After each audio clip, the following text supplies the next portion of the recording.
শীত এবং দিনরাত আছে, সেখানে চিরকাল থাকতে কি একঘেয়েমি লাগবে না? আর জান্নাতে প্রবেশকারী শেষ ব্যক্তির গল্পটি কি, তার অবস্থা কেমন হবে? আসুন এই বিষয়গুলো নিয়ে বিস্তারিত জেনে নিই যে দুই জায়গায় আমাদের জন্য কি কি অপেক্ষা করছে।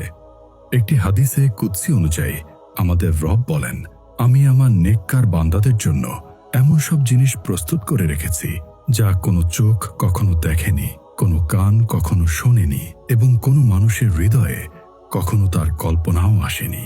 সুতরাং জান্নাতের চেয়ে অনেক বেশি বিশাল এবং অনেক বেশি সুন্দর হবে।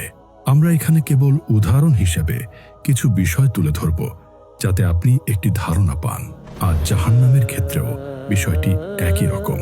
একদিকে থাকবে কান্না আর আর্তনাদ, অন্যদিকে থাকবে প্রাণখোলা হাসি। জালিমরা তাদের জুলুমের শাস্তি পাবে আর মজলুমদের দেওয়া হবে তাদের ধৈর্যের পুরস্কার।